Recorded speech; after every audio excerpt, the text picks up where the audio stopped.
हम सब लोगों ने मिलके, इस देश की जनता ने मिलके, दिल्ली की जनता ने मिलके बड़ी बड़ी ताकतों को ललकारा है, भ्रष्ट ताकतों को ललकारा है, सांप्रदायिक ताकतों को ललकारा है। दोस्तों, ये सारी ताकतें चुप नहीं बैठने वाली। ये हमारे सामने तरह तरह की अड़चनें अड़ाएंगी। मुझे कई सारी खबरें मिल रही हैं, अभी उनका जिक्र करना यहाँ ठीक नहीं है। ये तरह तरह की अड़चनें अड़ाएंगी, लेकिन दोस्तों सच्चाई का रास्ता कोई आसान रास्ता तो होता नहीं है। सच्चाई का रास्ता तो कांटों भरा होता है। जैसे आज तक हम लोग सारी चुनौतियों का सामना करते आए हैं, उसी तरह से दिल्ली की जनता मिलके आने वाली सभी चुनौतियों को स्वीकार करने के लिए तैयार है, आने वाली सभी चुनौतियों का सामना करने के लिए तैयार है।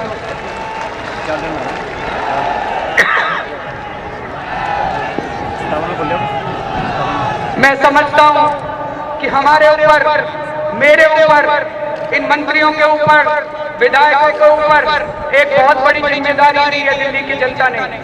जैसा कि मैंने कहा कि ये जिम्मेदारी हम अकेले पूरी नहीं कर सकते, जनता के साथ मिलकर करेंगे, जनता के साथ मिलकर दिल्ली की सरकार को चलाएंगे। लेकिन जिस तरह से दिल्ली की जनता की उम्मीदें और आशाएं बढ़ गई हैं, कई बार डर लगता है मन में। और मैं भगवान से प्रार्थना करना चाहता हूं कि फल तो हमारे हाथ में नहीं है, हम सफल होने के असफल होने ये हमारे हाथ में नहीं है, किंतु हे प्रभु हमें सद्बुद्धि देना, हमें साहस देना कि हम कोई गलती ना करें, जाने अनजाने में कोई गलती ना हो। और मुझे पूरी उम्मीद है कि अगर हम सच्चाई के रास्ते पे चलते रहे तो अंत में सच्चाई की विजय अवश्य होगी।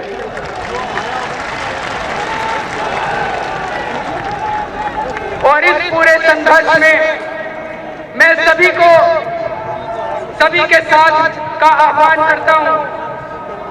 डॉक्टर हर्षवर्धन जो बीजेपी के नेता हैं, मैं उन्हें जानता हूं, बहुत अच्छे इंसान हैं। उनकी पार्टी के बारे में तो मैं नहीं कह सकता, लेकिन डॉक्टर हर्षवर्धन साहब अच्छे इंसान हैं।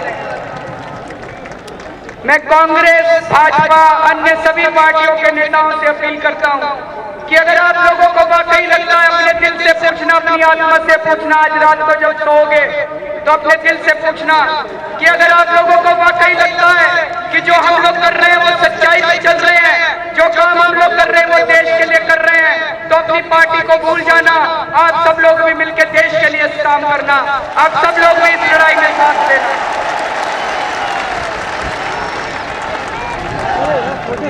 अभी विश्वास मत आएगा, एक हफ्ते के बाद कॉन्फिडेंस मोशन होएगा।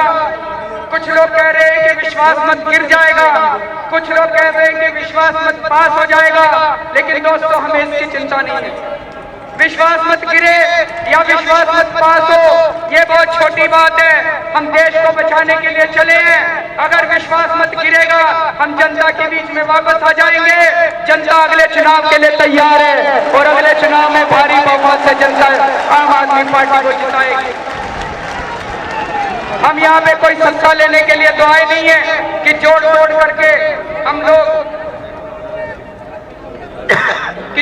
करके हम लोग सरकार बनाएंगे।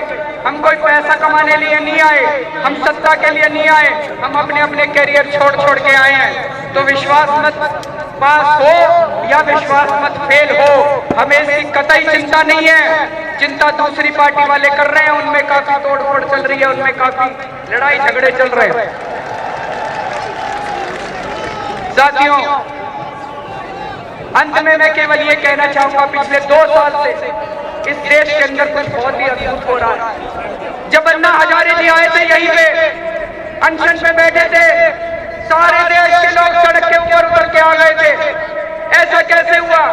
मैंने बहुत सोचा, जरूर कोई ना कोई कुदरत का चमत्कार है, भगवान का चमत्कार है, अल्लाह का चमत्कार है, ईश्वर का चमत्कार है। पिछली साल जब दामिनी का बलात्कार हुआ, सारा देश सड़कों के ऊपर आ गया। बलात्कार तो इसके पहले भी बहुत हुए थे, लेकिन पिछले 2 साल से दोस्तों कुछ ना कुछ तो अद्भुत हो रहा है इस देश के अंदर।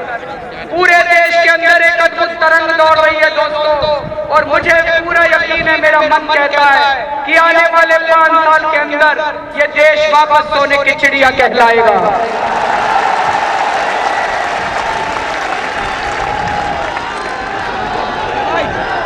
दोस्तों, सब लोगों को मिलकर दिल्ली को बदलना है। लेकिन आज हम एक कसम खा के जाएंगे यहाँ से, और वो कसम में खिलाऊंगा सब लोगों को। हम ये कसम खाएंगे कि हम जिंदगी में कभी रिश्वत नहीं लेंगे, रिश्वत नहीं देंगे। लेकिन उसके पहले अभी अपना कोई काम नहीं हुआ करता था बिना रिश्वत लिए। सरकारी दफ्तर में राशन कार्ड बनवाने जाते थे, कोई भी काम करवाने जाते थे, हमसे पैसे मांगते थे, और पैसे नहीं दो तो धक्के खाने पड़ते थे। लेकिन आज मैं यहाँ से ऐलान कर रहा हूँ कि अब अगर किसी दफ्तर में जाओ और अगर आपसे कोई पैसे मांगे तो मना मत करना, उससे सेटिंग कर लेना। हम आपको एक फोन नंबर देंगे, 2 दिन के अंदर फोन नंबर ऐलान कर देंगे, आप तुरंत फोन नंबर पे बता देना, और हम सभी रिश्वत लेने वालों को रंगे हाथों पकड़वाएंगे। कोई रिश्वत मांगे, रिश्वत देने से मना मत करना, उसको पकड़वा देना रंगे हाथों। और आपका काम करवाने की जिम्मेदारी मेरी है, आपका काम मैं करवाऊंगा। आप उसको रंगे हाथों पकड़वाना और आपका काम मैं करवाऊंगा। सारी दिल्ली आज ठान ले कि हम ना रिश्वत देंगे और ना रिश्वत लेंगे। दोस्तों, अब हम कसम खाएंगे। मैं एक एक लाइन बोलूंगा और आप मेरे पीछे पीछे बोलोगे। मैं कसम खाता हूं कि अपनी जिंदगी में ना कभी रिश्वत लूंगा और ना कभी रिश्वत दूंगा। और अंत में, जैसा कि मैं हर बार, हम लोग अंत अपनी पार्टी की प्रार्थना से करते हैं। हमारी पार्टी की प्रार्थना से मैं एक एक लाइन बोलूंगा। जैसा मैं हर बार बोलता हूं, मैं गाता बहुत खराब हूं और मेरी आवाज भी बहुत खराब है, लेकिन मैं एक एक लाइन बोलूंगा। आप लोग मेरे पीछे पीछे पूरे भाव के साथ बोलेंगे। इस प्रार्थना के बोल बहुत अच्छे हैं। ये प्रार्थना बताती है कि हम किस तरह का भारत चाहते हैं, हम किस तरह का समाज चाहते हैं।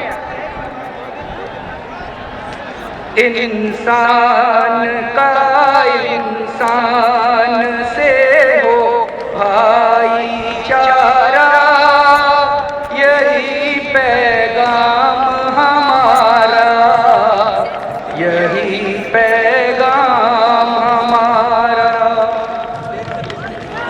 इंसान का इंसान से हो भाईचारा, यही पैगाम हमारा, यही पैगाम हमारा। हर एक महल से कहो कि झोंपड़ियों में दिए जलाए, हर एक महल से कहो कि झोंपड़ियों में दिए जलाए। छोटों और बड़ों में अब कोई फर्क नहीं रह जाए, छोटों और बड़ों में अब कोई फर्क नहीं रह जाए। इस धरती पर हो प्यार का घर घर उजियारा, यही पैगाम हमारा, यही पैगाम हमारा।